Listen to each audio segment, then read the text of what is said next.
Daerah Memilih. Daerah Memilih. Program khusus Radio Republik Indonesia selama tahapan periode pemilihan Pilkada Daerah 2024 yang mencerdaskan, disajikan secara berimbang, independen, netral dan imparsial. Daerah Memilih.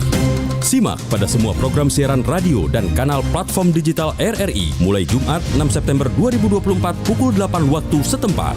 RRI, Kanal Pemilih Cerdas. Waktunya kentongan. Pernahkah Anda mendengar istilah La Nina? La Nina merupakan fenomena alam yang menyebabkan udara terasa lebih dingin atau mengalami curah hujan yang lebih tinggi. La Nina juga menjadi salah satu faktor angin monsun yang ada di Indonesia. Nama La Nina diambil dari bahasa Spanyol yang berarti gadis kecil. Fenomena La Nina merupakan kebalikan dari fenomena El Nino yang menyebabkan panas di Indonesia. BMKG menjelaskan, fenomena La Nina terjadi ketika suhu muka laut atau SML di Samudra Pasifik bagian tengah mengalami pendinginan hingga di bawah suhu normal. Pendinginan ini berpotensi mengurangi pertumbuhan awan di Samudra Pasifik Tengah. Selain itu, angin pasat berhembus lebih kuat dari biasanya di sepanjang Samudra Pasifik dari Amerika Selatan ke Indonesia. Hal ini menyebabkan massa air hangat terbawa ke arah Pasifik Barat. Karena massa air hangat berpindah tempat, maka air yang lebih dingin di bawah Laut Pasifik akan naik ke permukaan untuk mengganti massa air hangat yang berpindah tadi. Hal ini disebut upwelling dan membuat SML turun. Fenomena La Nina terjadi saat pasokan aliran massa udara dari Samudra Pasifik menuju ke wilayah kepulauan Indonesia akan mengakibatkan terjadinya penambahan atau peningkatan curah hujan. Pesan ini disampaikan oleh Radio Republik Indonesia. Nusantara Siang, Pro 4 RRI Makassar.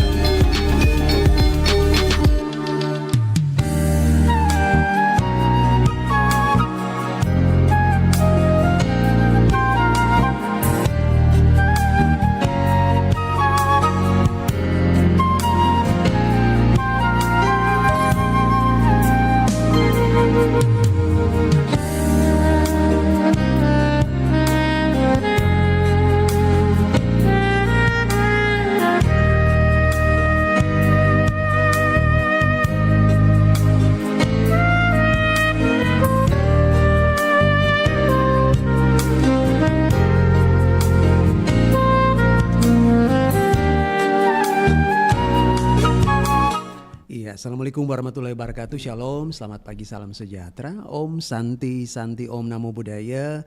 Salam kebajikan. Saudara pendengar Pro 4 RRI Makassar dimanapun berada.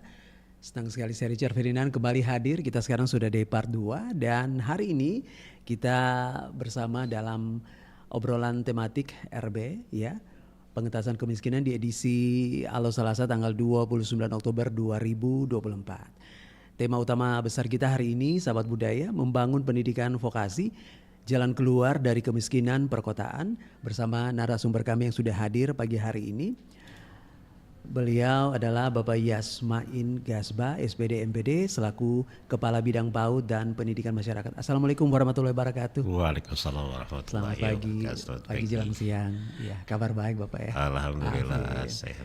Iya, senang sekali bisa hadir di Pro 4 RRI Makassar pagi hari ini, Pak. Baik, nah, kasih. Iya, berbicara mengenai tema kita hari ini, membangun pendidikan vokasional, jalan keluar dari kemiskinan di perkotaan.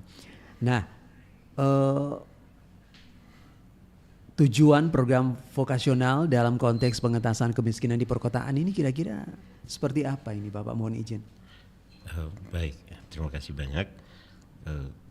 Bahwa memang pada dasarnya kalau kita dapat bonus demografi ya, terutama di Kota Makassar, bahwa memang salah satu poin yang penting harus kita pikirkan saat ini adalah jumlah anak-anak remaja kita yang usia produktif itu memang harusnya dipersiapkan. Dan oleh karena itu pemerintah melalui peraturan Presiden Republik Indonesia nomor 68 tahun 2022 tentang revitalisasi pendidikan vokasi dan pelatihan vokasi memang mendorong semua untuk mempersiapkan sumber daya manusia atau tenaga kerja yang kompeten, yang produktif dan berdaya saing yang dapat diwujudkan melalui penyelenggaraan pendidikan dan vokasi dan pelatihan vokasi yang efektif.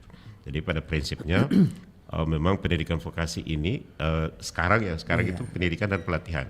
Pendidikan dan pelatihan vokasi. Berarti ditambah pelatihan Pak ya? Iya. Kalau dulu mungkin cuma sekedar pendidikan aja. Kalau pendidikan sebatas berarti dia pendidikan. include dengan proses belajar. Tapi kalau dia pelatihan dia lebih aksesibilitas yang mempercepat anak-anak muda kita untuk bisa masuk ke akses pasar kerja. Iya. Nah, kemudian apa sebenarnya dimaksud dengan pendidikan vokasi? Kemudian mengapa pendidikan ini begitu sangat penting bagi masyarakat perkotaan yang rentan kemiskinan? Nah, sementara kita lihat bahwa kemiskinan itu kan selalu identik dengan wilayah yang namanya desa atau kampung, Pak. Tapi ternyata ada juga di perkotaan, boleh? Iya, justru itu sebenarnya masalah kita. Kalau kita lihat komposisi penduduk di Kota Makassar itu, kita justru ada di area yang paling besar itu di usia produktif. Ini yang paling terbaru Pak ya? Paling terbaru, ya. Oke. Dan itu di usia produktif dari usia 15 ke atas itu dia dalam kurva yang paling besar. Nah, oleh karena itu peran pemerintah memang harus mempersiapkan anak-anak ini supaya bisa siap. Bukan hanya bisa masuk ke pasar kerja untuk melamar kerja, tapi juga bisa lebih bisa mandiri untuk menciptakan lapangan usaha baru, lapangan usaha kerja yang memang sesuai dengan passion anak-anak kita sekarang. Karena kita paham bahwa terutama di Kota Makassar kita tidak fokus pada usaha-usaha produksi, pertanian dan lain-lain. Kita lebih fokus ke usaha jasa. Dan itu pendidikan vokasi itu pada prinsipnya adalah kalau pendidikan ya adalah pendidikan menengah. Jadi ada di SMK ya. Yang menyiapkan peserta didik terutama untuk bekerja atau berwirausaha. Tetapi kita juga di backup oleh pelatihan vokasi. Adalah seluruh kegiatan untuk memperoleh peningkatan dan mengembangkan kompetensi kerja anak-anak kita. Jalur-jalurnya ada beberapa sebenarnya. Kalau di pendidikan tinggi itu ada juga program diploma tinggi kekhususan misalnya di politeknik dan lain-lain ya. Politeknik pelayaran, pariwisata, kesehatan, industri. Masuk juga itu Pak ya? Itu masuk ya pendidikan vokasi, tapi dia di jalur pendidikan tinggi. Nah, kalau covering kita di kota, maka dia masuk di pendidikan formal. Dulu itu karena sekarang kementeriannya sudah pisah nih. Kemarin Kemendikbudristek, ini kita pisah lagi. Nah, sekarang fokusnya ke pendidikan formal. Pendidikan formal itu domainnya ada di SMK. Kalau di Makassar itu kita punya 83 SMK. 83 se-Indonesia itu Pak? Kota Makassar. Kota Makassar. Ya, kan kita fokus Makassar nih. Yang negeri 13, yang swasta 70. Kemudian ada lagi nih jalurnya pendidikan non formal. Nah, ini di sini di pendidikan masyarakat. Kita punya SKB, Sanggar Kegiatan Belajar Makassar. Sanggar Kegiatan Belajar ada 2 di Makassar, di Saweri Gading dan di Biringkanaya. Biringkanaya. Ya, di situ adalah berarti tempat. di Sudiang atau di mana nih Pak? Biringkanaya di dekat Rumah Sakit Sayang Rakyat. Oh, berarti di tol Pak ya? Iya, daerah tol. Kemudian di SKB Ujung Pandak di Jalan Saweri Gading, dekat dari sini. Gitu. Nah, kemudian yang swastanya namanya PKBM, Pusat Kegiatan Belajar Masyarakat. Itu ada 46 di Makassar. Di Makassar. Ya. Maksudnya di Kota Makassar saja? Di Kota Makassar saja 46. Nah, kita selain di SKB dan PKBM ini, selain mendorong anak-anak untuk masuk ke program kejar paket A, paket B dan paket C. Paket A itu setara SD, paket B setara SMP, paket C setara SMA. Jadi anak-anak kita yang mungkin tidak bisa mendapatkan pendidikan formal masuk ke SD, SMP dan SMA itu boleh mendapatkan pembelajaran di program kesetaraan ini di 46 PKBM dan 2 SKB. Boleh memilih model belajarnya tentatif, boleh disesuaikan dengan waktu mereka. Ya, banyak teman-teman kita itu sebenarnya sangat dimudahkan Pak. Mudah di petugas-petugas kebersihan. Kita punya 2 bahkan punya kelompok program belajar ini di teman-teman komunitas kita di mantan penderita kusta di Rumah Sakit Tajudin Hali, kemudian di Dangko, di Dangko itu ya di situ kita punya program belajar di situ dan itu mendorong selain belajar formal, mereka juga akan belajar keterampilan. Jadi didorong mereka tidak fokus lagi untuk melamar kerja, tapi menciptakan industri, menciptakan usaha setelah mereka. Kemudian kita juga punya kursus dan pelatihan di Makassar itu kursus dan pelatihan yang resmi terdaftar itu ada 115. Mulai dari kecantikan, tata rias, penjahit, tata rias wajah. Lengkap. barista, lengkap semua. Wah. Iya. Nah, Jadi sebenarnya mohon izin Pak, berarti sebenarnya pendidikan vokasi ini sebenarnya kan dia kalau kita lihat secara lebih detail sebenarnya dia melengkapi, memberikan warna sebenarnya Pak. Okay. Karena banyak misalnya adik-adik kita yang bekerja kalau di data ya, anak-anak kita tuh yang bekerja di bidang jasa, itu misalnya dia kerja di pelayanan di toko, itu kan 3 yang paling domain paling banyak itu di Makassar itu aspek tenaga kerja itu yang ada di tenaga produksi, misalnya kerja kasar, kemudian tenaga tata usaha dan usaha penjualan. Misalnya adik-adik kita yang kerja di Indomaret di Waralaba ya. Waralaba. Tapi mereka itu mendaftar tapi tidak punya skill menjadi seorang untuk bisa berkomunikasi dengan baik.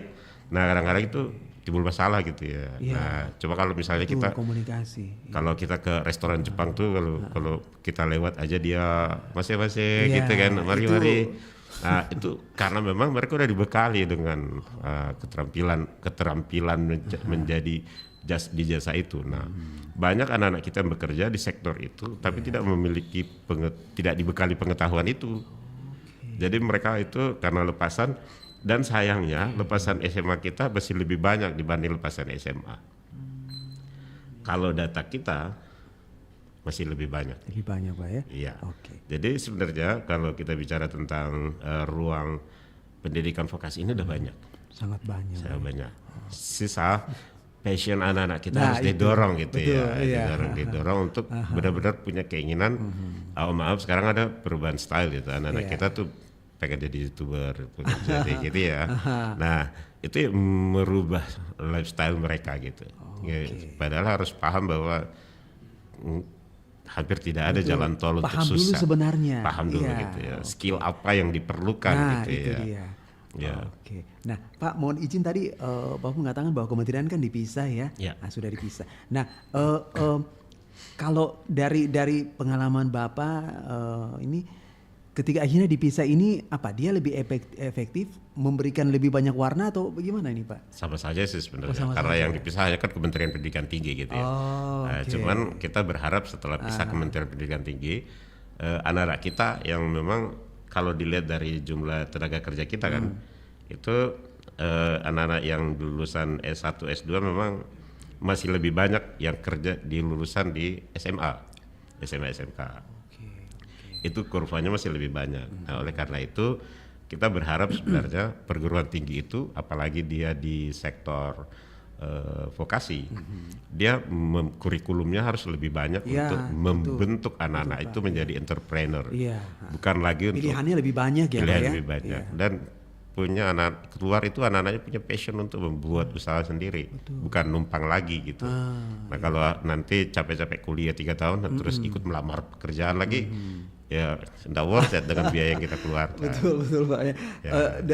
Dari ya puluhan gitu Pak ya, tiba-tiba akhirnya terjun bebas ya gitu. Ngapain gua buang waktu 3 tahun kan, kita lebih spend uang yang kita keluarkan. Nah, itu sebenarnya inti dari vokasi gitu, membangun jiwa entrepreneur itu supaya mandiri gitu. Memberikan pembekalan, memberikan pencerahan bagi mereka Pak ya. Jadi bukan hanya pelajaran bagaimana technical assistantnya itu diajarkan, tapi diajarin juga tentang bagaimana etos kerja, bagaimana disiplin, konsistensi, resiliensi dan paket lengkap berarti Pak ya.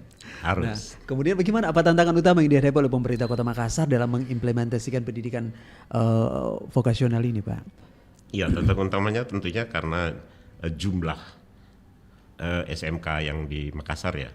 Jadi kita dari Kota Makassar itu dengan peraturan Permendagri itu area Kota Makassar itu sampai SMP ya. Provinsi sampai SMA. Pak, mohon izin sebelum lanjut, apakah memang maksudnya peraturan Mendagri ini memang kuota, maksudnya ada batasan atau seperti apa Pak? Memang mengatur di Permendagri itu tentang undang-undang pemerintahan daerah, memang mengatur bahwa domain pemerintah kota itu, kota kabupaten itu mulai dari PAUD, pendidikan masyarakat, SD dan SMP. Kemudian pemerintah pusat, pemerintah daerah, provinsi itu SMA, SMK, SLB. Nah, kemudian pusat itu ke pendidikan tinggi. Pendidikan tinggi, Nah, itu karena butuh koordinasi, tetapi karena keterbatasan, Makassar juga harus dipahami punya daya tarik yang kuat sekali, magnetnya kuat sekali gitu. Jadi oleh anak-anak kita dari Goa, Takalar, Maros itu juga masuk ke bersekolah di Makassar. Bukan hanya di SMA SMK ya. Betul, Bahkan SMP pun banyak anak-anak kita yang dari daerah Dari 3 kabupaten ini sekolah di sini juga. Karena daya tarik ini. Nah, Iya. Nah, tantangan itu yang menyebabkan bahwa keterbatasan itu kalau dari hitung-hitungan kami ya jumlah anak-anak itu loading factor itu lulusan SMP itu tiap tahun itu berkisar 19.800 ya, 19.000 ya. Yang dari SMP naik ke memasuki SMA. SMA iya. Kuota untuk SMA itu cuma 13.000. Oh, berarti agak ada Kalau kita udah tambah SMK, kuota SMK itu 7.700. Kalau digabung SMA dengan 7.000 dengan SMK, itu masih kurang 1.400. 1.500-an lah anak-anak kita yang sebenarnya belum di covering di sini. Kalau lagi tambah dari luar daerah, ya selesai ini. Berarti apa yang kurang dari segi ini, Pak? Distribusi juga harus penambahan ini. Oleh karena itu mungkin kita berharap nanti ke depan dengan pemerintahan yang baru ini koordinasi antara daerah itu lebih bagus. Diperbaiki pelan-pelan. Ya, sehingga nanti bisa melihat nih ada loading factor, ada kekurangan nih di jumlah sekolah kita, kelas-kelas kita yang bisa menampung anak SMP yang lulus. Nah, karena kalau kita bicara base-nya dulu, kalau bicara kemiskinan, masuk dulu nih dari akses dulu kan. Nah, kalau aksesnya sudah ada, baru kita bicara kualitasnya. Nah, dari karena serapannya masih banyak, masih ada 1.500, sehingga ini memang harus jadi perhatian kita. PR bersama antara pemerintah daerah dan pemerintah provinsi. Berarti fondasinya harus diperkuat. Harus diperkuat. Yang kedua adalah kemampuan daerah provinsi untuk melihat jenis-jenis keterampilan apa yang menjadi tidak selalu happening ya, bahwa hal-hal yang kira-kira dalam resilient, kira-kira yang bidang usaha yang tangguh nih dalam 5-10 tahun ke depan. Kita mungkin bisa belajar. Kalau dulu-dulu itu ada tiba-tiba demam roti Maros, semua orang bikin roti Maros gitu. Terus tiba-tiba sekarang sisa 2 nih, Palangga 1 sama di Maros. Nah, kita dulu pernah tiba-tiba demam batu-batu. Musimam gitu Pak ya. Batu kan, semua orang bikin usaha batu gitu mana. Tiba-tiba udah selesai gitu. Nah, harusnya kita pemerintah sudah melihat bahwa prospek ini kalau misalnya apapun ya, sesederhana apapun harus dilihat dalam jangka panjang. Anak-anak sudah dipersiapkan dari sekarang. Betul. Ya, kalau misalnya kita sekarang butuh anak-anak yang punya kemampuan di bidang IT yang bagus. Nggak salah kalau pemerintah lebih memperbanyak kuota untuk SMK di jurusan IT untuk bisa coding, untuk bisa jadi programmer, video editing, segala macam gitu. Karena ke depan ini kan, waduh sentuhannya ini betul-betul baik banget. Ya.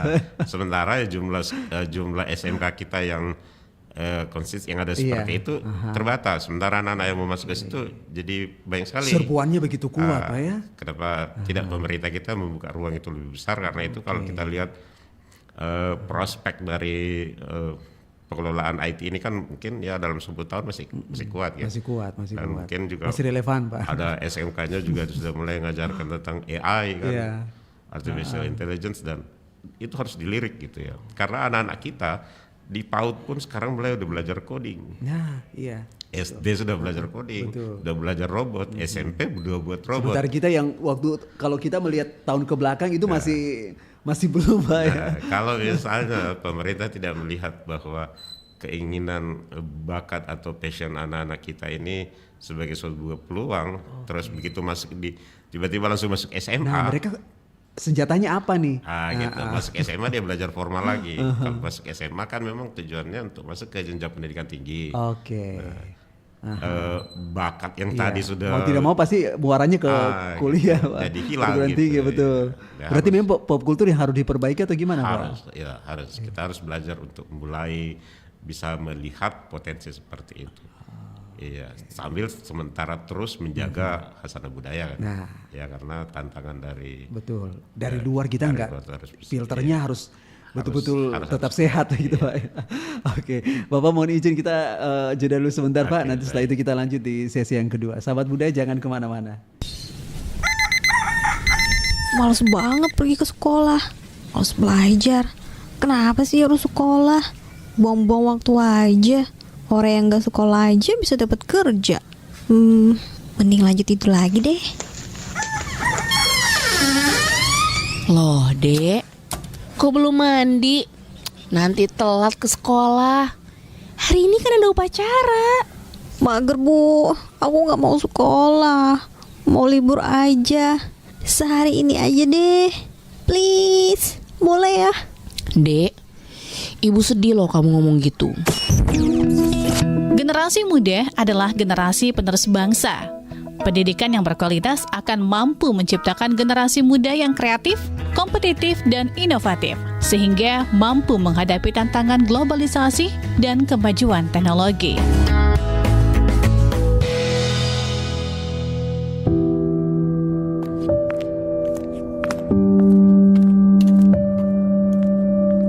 Saya, Ervin Rahmawati, Guru SLB Putra Bangsa Kabupaten Madiun.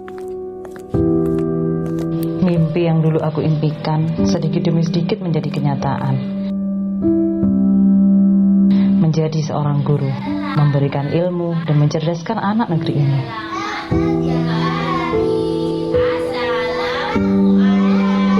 Dan sekarang aku di sini.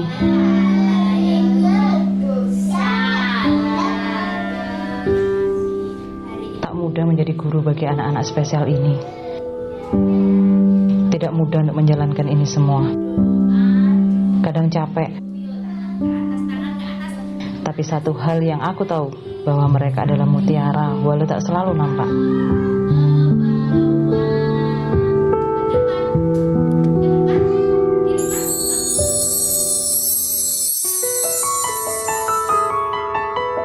Mereka berhak atas segalanya. Kehidupan yang bahagia, lingkungan yang mendukungnya, serta pendidikan. Dan aku sebagai guru siap untuk menghantarkan mereka. Aspal, papa, pal,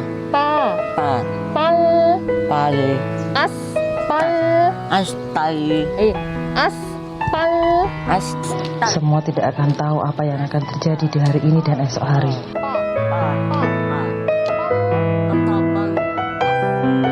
Melangkahlah dan semua akan terjawab nanti. Pendidikan terbaik adalah guru.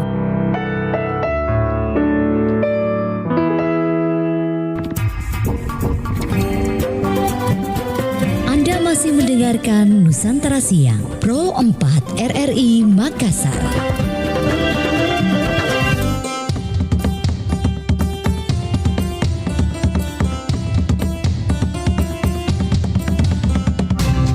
Pro 4, Suara Budaya Sulawesi Selatan.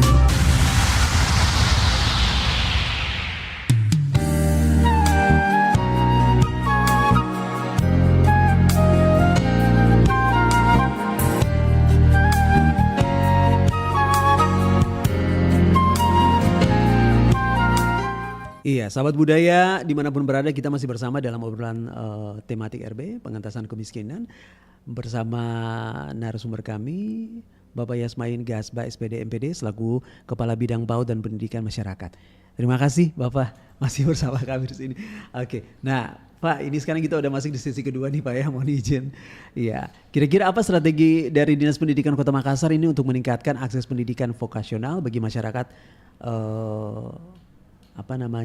miskin yang ada di perkotaan nih? Artinya maksudnya menciptakan strategi dengan iklim kompetisi yang kuat sebenarnya. Ya. Pemerintah Kota Makassar itu punya satu visi dalam pendidikan, namanya semua anak harus sekolah gitu. Semua anak harus sekolah. Semua anak harus sekolah. Apapun kondisinya. Apapun kondisinya. Dari mana ya. asalnya? Okay. Kemudian tentunya dari segi karena semua anak harus sekolah, kita juga harus memperhitungkan inklusivitas. Bukan hanya anak-anak kita yang normal, tapi anak-anak kita yang berkebutuhan khusus pun harus di cover. Dinas Pendidikan saat ini sudah memiliki unit layanan disabilitas pendidikan yang untuk bisa mensupport ini. Tapi ke depan ini kami juga punya keinginan besar bahwa kita punya unit yang bisa mendorong, unit usaha yang bisa mendorong anak-anak kita yang berkebutuhan khusus untuk bisa mendapatkan layanan. Strategi yang kami laksanakan sesuai dengan visi semua anak harus sekolah adalah membuka akses yang luas. Gitu. Kami mendorong supaya akses layanan formal bisa dilakukan. Tapi terkait dengan pendidikan vokasi, kami punya 2 jalur kalau di Dinas Pendidikan Kota Makassar. Yang pertama melalui jalur Satuan Pendidikan Non Formal di PKBM dan SKB. Kami memperluas ini. Beberapa tempat itu di SKB itu bahkan membentuk kelompok-kelompok belajar. Jadi bukan mereka yang datang ke SKB yang belajar, tapi tutornya yang datang ke sana. Oke. Ya, jadi kita punya kelas-kelas untuk misalnya saudara-saudara kita yang bekerja sebagai asisten rumah tangga karena memang terbatas waktunya.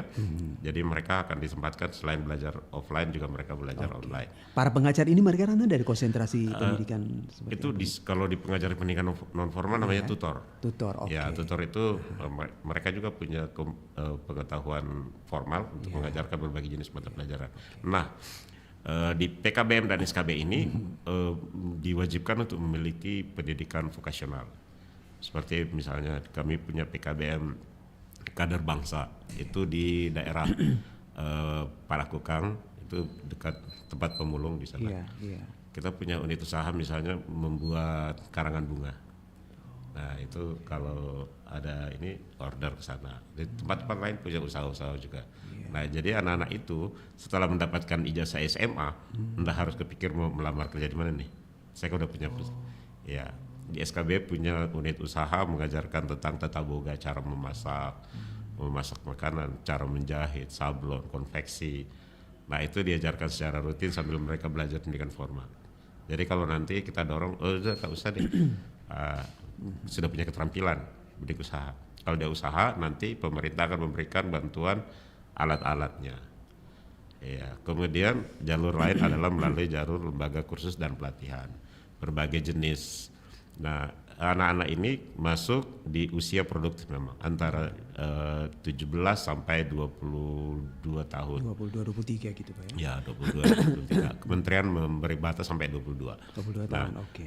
Ini diajarkan mereka memilih kesukaannya, misalnya belajar tata busana, mereka menjahit. Kemarin kita udah pameran nih, anak-anak yang memang dari nol punya keinginan tapi nggak tahu cara menjahit, diajar mulai membuat pola, menggunting sampai jadi baju, dan itu dipamerkan setelah selesai satu sesi belajar. Seperti juga tata rias, make up, karena make up kan itu banyak prosedurnya, make up dasar. Ini batas waktunya berapa? Banyak macam, bergantung. Kalau misalnya tingkat kerumitannya tinggi itu ada yang 2 bulan, 3 bulan, ada yang 6 bulan.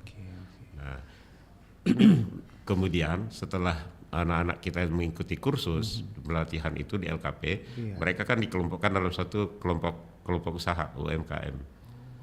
Ya, lahirlah UMKM. Nanti kemudian diberi bantuan, misalnya mesin jahit, kemudian alat-alat bahan. Mesin jahitnya kan ada mesin obras, ada mesin jahit, segala macam. Buat usaha nanti lewat situ. Mereka nggak pikir lagi untuk ini. Dan itu selain menjahit, diajar juga tentang apa yang tren. Dan itu dari hasil pameran kita kemarin itu luar biasa. Mereka bisa melihat tren. Nah, cuma memang butuh perluasan gitu. Ya, kami harus melihat apa yang saat ini menjadi tren gitu. Ada yang tren misalnya barista untuk meracik kopi gitu ya. Tapi ini yang agak relatif mahal nih kursusnya. Masih lagi mahal, lagi mahal-mahalnya nih.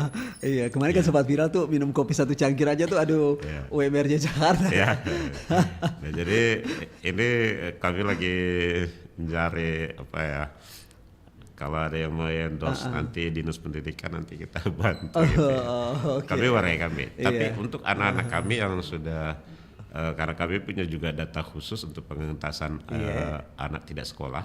Kami punya data-data yang saat ini bisa ketahuan ada anak-anak kita yang usia produktif tapi belum kerja, belum lulus SMA. Itu digandeng Pak ya? Iya, itu digandeng melalui berbasis RT RW.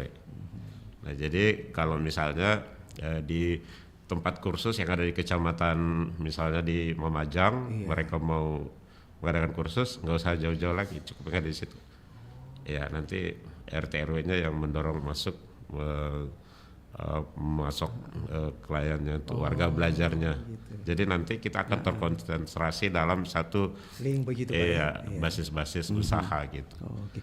Bapak ini mohon izin, dari tadi kita ngobrol-ngobrol gini tapi hati saya tergelitik gini Pak, mohon izin mohon dijawab. Jadi tadi Bapak mengatakan bahwa sentuhannya bukan cuma anak-anak yang memang mereka dalam dunia sekolah, tapi maksudnya sentuhannya juga meluas pada anak-anak kita yang mereka mungkin mau sekali bersekolah tapi secara finansial mungkin mereka agak di bawah. Nah, apakah memang ini pure murni bantuan pemerintah 100% atau seperti apa Pak? Ya, jadi supportnya ada 2 itu. Saat anak-anak itu mendaftar di satuan pendidikan formal atau non formal, mereka akan didaftarkan dan mendapat nomor induk siswa nasional. Nah, nomor induk siswa nasional itu kalau sudah terdata maka berarti udah langsung linknya lah udah ini Pak ya. Oke. Nah, link juga ke Kementerian Keuangan. Nanti mereka mendapat bantuan BOSP, bantuan operasional pendidikan. Nah, bantuan operasional tapi bukan uang cash yang mau dibagi ya. Nah, dana itu dipergunakan untuk bisa mengelola proses belajar, pembelian alat-alat bahan belajarnya. Karena kalau kami di pendidikan masyarakat memang kami melakukan simplifikasi, menyederhanakan. Karena yang paling sulit ditemukan itu waktu. Misalnya mereka bekerja pagi sampai sore, jadi belajarnya malam. Betul. Berarti malam juga tetap ada? Iya. Lebih aja malam, Sabtu, Minggu itu ada. Kalau dari segi tenaga sini Bapak dan tim ini gimana? Itu dia tim, karena pendidikan masyarakat itu tidak banyak melirik. Ya, karena butuh butuh passion juga menghadapi anak-anak kita mungkin yang punya bermasalah dengan hukum, lagi kan anak-anak itu yang kita tarik untuk belajar. Itu butuh pendekatan yang effort yang luar biasa gitu ya. Karena anak-anak yang nggak mau, misalnya ada anak-anak kita yang ada di kepulauan, kan kalau tiap hari taruhlah ya, misalnya mereka orang Bekasi bilang Palembang gitu ya, kasihnya berangkat perahu kan, tiap hari kalau misalnya dapat 1 juta gitu kan, terus kita ajak sekolah yuk dapat ijazah saya udah ngapain capek-capek. Sementara maksudnya mereka tuh pemikiran mereka udah terbangun dengan sesuatu yang sebenarnya menyenangkan untuk ditinggalkan. Iya, buat apa lagi gitu ya. Tetapi pada kalau kita paham bahwa dengan pendidikan kita bisa menata uang yang sedikit itu jadi lebih sustain ke depan. Nanti bisa ditabung dengan hitungan-hitungan gini. Bukan pada saat itu dapat selesai. Habis, tapi enggak. Jadi akhirnya dia tetap di posisi itu. Nah, dengan pendidikan itu. Nah, jadi di proses belajar itu nggak lagi kita dengan konteks, kita ngajarnya dengan kontekstual. Apa sebenarnya yang mereka hadapi. Kita basically masuk di situ. Nah, jadi prosesnya memang kalau bicara sumber daya kami bagus tapi terbatas. Ya, kami juga sedang meminta kepada pemerintah pusat untuk mendapat tambahan tenaga tutor, dapat pamong. Ya. Memang dibutuhkan bukan cuma intelek aja Pak, tapi maksudnya memang orang-orang yang punya hati begitu besar begitu Pak. Itu dia. Kalau teman-teman bisa menyaksikan di hari Sabtu Ahad itu kami mengajar di Rumah Sakit Tajudin Halik untuk atau di Jalan Dangkok itu ada komunitas. Itu setiap Sabtu di Sabtu Ahad. Yang di Daya Pak ya? Iya. Oke, nanti kapan-kapan ada waktu nanti saya di dalam di sana kita lagi belajar di bawah tenda gitu kan. Kebetulan rumah saya dekat dari situ. Di dalam kan paling belakang. Siap. Nah, tutornya ke sana gitu. Nah, kita ngajarin dan alhamdulillah tahun ini 63 orang lulus untuk naik level, ada yang lulus di paket C, paket B. Itu kepuasan tidak bisa diukur dengan nggak bisa diukur. Itu bedanya di pendidikan masyarakat. Nah, kemudian bagaimana pendidikan vokasi ini dapat membantu pengentasan kemiskinan di perkotaan, terutama bagi mereka yang tidak melakukan pendidikan formal, Pak? Ya, tentu. Yang kami lihat sangat signifikan. Ya, hampir banyak sekarang pengusaha-pengusaha besar misalnya konveksi itu dulu adalah binaan-binaan dari SKB, tapi dia resilient sampai masih tangguh sampai sekarang. Nah, kita berharap mereka menjadi orang tua asuh. Itu tetap mengcover. Nah, ini yang kami jadi mata rantainya tidak putus Pak ya? Putus. Jadi itu yang kami lakukan sekarang. Jadi setiap kali ada lembaga kursus, mereka melatih anak-anak ke bawah, mereka bantu agar mereka bisa menjadi pengusaha lagi, tapi mereka harus ngajarin juga. Tanggung jawabnya ngajar ke bawah. Jadi semakin banyak anak-anak yang punya kemampuan itu. Wah, indah sekali itu Pak. Yang terjadi. Tapi tidak terukur karena pada saat itu buat kami kalau mereka sudah belajar, dapat keterampilan, mereka sudah berusaha, baik kami tugas kami udah. Oke, tapi tetap di cover terus ini Pak Di ya? cover terus, ya. Beri bantuan atau kami memberi apa ya, beri order gitu ya. Jadi anak itu terus belajar gitu. Betul. Nah kemudian apa saja hasil nyata yang telah dicapai pada program vokasional ini dalam mengentaskan kemiskinan di Kota Makassar? Banyak Pak, jadi hasil nyata itu yang kita lihat bahwa memang banyak anak kita yang pada saat ini begitu keluar dari program pendidikan vokasional di SKB atau PKBM itu atau di LKP yang kita bina selama ini itu bisa mandiri Pak. Ya, sudah punya unit usaha sendiri, mereka udah bisa mengajarkan adik-adiknya, dan efek dari itu adalah mereka punya jiwa charity yang bagus, gitu. Mau berbagi terus itu yang maksudnya sebenarnya apa namanya bisa dikatakan harta mungkin Pak ya? Iya itu yang beda. Kalau misalnya kita daftar di satu tempat buat belajar pure buat diri kita sendiri, itu ya udah untuk diri buat sendiri. Setelah saya bisnis sendiri. Tapi kalau dengan model seperti itu, pendampingan seperti itu, jiwa charity-nya ada. Kita mau bantu terus adik-adik kita. Pesan mulia yang dibangun dari karakter mereka Pak ya. Bukan cuma karakter mereka diisi, tapi maksudnya ada apa namanya, ada bagaimana empati mereka dibangun juga Pak ya. Karena kita kalau kemiskinan itu terbentuk kalau ada gap yang terlalu besar, ada yang kayak, maka yang harus kita lakukan mengecilkan gap ini gitu.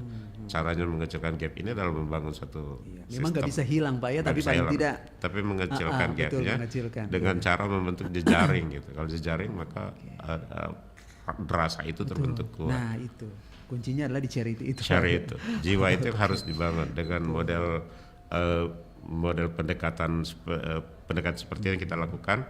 Adik-adik itu yang udah punya usaha, terus melatih adik-adiknya lagi, terus menerus. Waduh, ini manis sekali sebenarnya. Iya, banyak nanti kita jalan-jalan ke berbagai macam kursus kita. Iya, nanti hari Sabtu ada waktu dan saya main ke sana Pak ya. Kita ada guru-guru kita di sana. Oke, nah apa saja hasil nyata yang telah dicapai dari program vokasional ini dalam pengentasan kemiskinan di Kota Makassar, Mbak? Kemudian apa harapan Dinas Pendidikan Kota Makassar sehingga untuk masa depan dalam pendidikan vokasi ini mereka bisa mendukung ekonomi di perkotaan, Pak?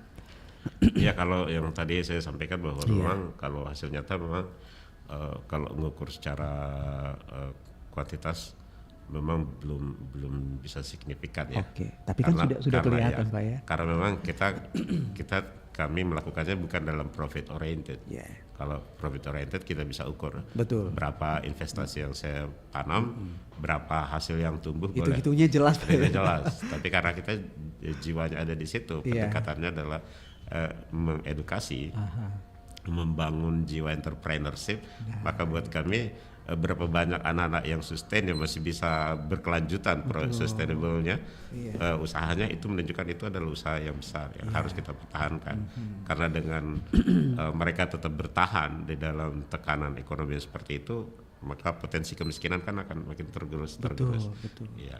Bersama orang yang punya pendidikan tinggi dia bisa mengimbangi, sementara bersama orang yang mungkin pendidikannya rendah dia bisa masuk menjalankan. Oleh karena itu tekanannya masih itu Pak. Di PKBM itu pendidikan kesetaraan itu kalau dia masuk di paket C setara SMA, ijazahnya boleh dipakai masuk ke perguruan tinggi. Oh boleh Pak? Boleh. Dari anggota dewan boleh. Waduh. Saya masuk ke beberapa masuk ke kedokteran tahun lalu. Siswa kami di PKBM itu tahun lalu ada yang di Melbourne University, ada di Nanyang University Singapura. Ada beberapa, ada di Taiwan, ada di Kuwait, banyak yang keluar. Berarti tembakannya ini udah internasional bisa, Pak ya? Bisa. Nanti kalau kita jalan-jalan ya ke KBM itu. Siap Pak. Nah itu menunjukkan bahwa kami pun bukan hanya sekedar memberikan keterampilan itu, tapi kami juga mau leveling anak-anak kita itu diangkat tingkat pendidikannya di SMA kalau mau lanjut ke perguruan tinggi. Tapi yang tetap dipertahankan adalah jiwa entrepreneurnya. Dia nggak bergantung lagi pada orang gitu. Dia bergantung pada kemampuan dan keinginan dirinya sendiri. Tapi sekaligus dia juga bercharity kepada sesama ya. Pak ya. Dan itu sebenarnya adalah fondasi dasar dari bagaimana memahami bonus demografi. Ya, kalau bonus demografi dipahami hanya sebenarnya bahwa kita punya anak-anak muda yang banyak, terus spending time di warkop, main game, limitnya cuma di situ, ya selesai gitu. Padahal bonus demografi yang dimaksud adalah kita punya banyak anak muda yang punya keinginan untuk bisa bikin sesuatu di dirinya untuk prospek beberapa tahun ke depan. Dan itu kami nggak berani mengukurnya secara kuantitatif karena memang kami nggak di profit oriented. Tapi hasil nyata kan akan selalu terlihat, Pak. Harus, ya? Pak, hasil baik akan terus ada gitu. Ukurannya adalah kalau tingkat kekerasan anak-anak kita mulai berkurang karena potensi kemiskinan itu ekuivalen dengan kekerasan kan. Betul. Nah, kalau kekerasan mulai turun itu menunjukkan bahwa tekanan ekonomi itu udah turun. Iya. Itu yang kita dorong sebenarnya. Jadi tadi kalau harapannya apa yang diharapkan, kami sebenarnya mengharapkan keterlibatan semua pihak. Sekaligus closing statement Pak ya boleh. Jadi kami harapkan keterlibatan semua pihak, SKPD, badan usaha milik negara, BUMD, gandengannya. Dan masyarakat utamanya untuk menjadi kunci penting dalam menyelesaikan masalah kemiskinan. Ini anak-anak kita gitu ya. Betul. 5-10 tahun ke depan kita akan duduk di teras rumah, lalu dipimpin oleh mereka. Harta karun loh sebenarnya ini Pak ya. Kita nggak mulai dari sekarang, mulai mempersiapkan anak-anak kita, apa kita mau bertaruh dengan dipimpin oleh anak-anak yang akan berbeda betul. Karena itu memang investasinya ditaruh di sekarang. Melalui keterlibatan semua pihak, kemudian buka ruang usaha yang sesuai dengan demand masyarakat. Kota utamanya Kota Makassar, karena Kota Makassar itu akan ke depan akan jadi kota jasa gitu. Pesan mulia apa nih Pak yang ingin dibangun percakapan kita pagi ini? Pesan mulia apa yang mungkin ingin Bapak bagikan? Yang saya itu bahwa kalau kita semua merasa bahwa kita adalah bagian penting di dalam menjaga generasi ini Makassar, maka kita harus terus terlibat secara penuh ya, bukan hanya dalam material tapi juga pemikiran, dalam empati gitu. Kita nggak boleh melihat anak-anak kita cuma nongkrong gitu lalu aja gitu. Betul Pak. Kita harus punya keresahan gitu ya. Kita mengharapkan semua orang untuk resah lihat anak-anak kita. Ngabisin waktunya di naik motor ada kekerasan itu, kita harus mulai resah. Karena mereka 10 tahun ke depan yang akan gantikan kita. Betul. Kita nggak boleh gantungkan. Regenerasi itu kan nggak bisa dihindari sebenarnya Pak. Kita nggak boleh gantungkan nasib Makassar, Sulawesi dan Indonesia itu pada anak-anak kita yang, dan kalau mereka seperti itu yang salah kita. Aduh, ini terima kasih Bapak sudah berbagi bersama kita hari ini. Hari ini kita belajar mengenai pendidikan. Ternyata pendidikan itu ketika kita menyelaminya sampai ke dasar itu ada banyak harta karun yang sebenarnya bisa kita dapatkan Pak ya. Sekali lagi terima kasih Bapak Yasmain Gasba SPD MPD selaku Kepala Bidang PAUD dan Pendidikan Masyarakat sudah berbagi harta karun untuk kita pagi hari ini. Terima kasih, sukses selalu Pak ya. Kami pun juga terima kasih dari RRI terus bersupport, menyuarakan apa yang menjadi pekerjaan kami saat ini. Amin, terima kasih kerjasamanya. Sahabat budaya, kita berakhir sampai di sini. Terima kasih. Semoga apa yang kami perbincangkan hari ini bisa menambah cakrawala pendidikan kita untuk bukan cuma kita lihat sosok sekali ini, tapi akan ke depan juga akan kita nikmati hasilnya. Assalamualaikum warahmatullahi wabarakatuh.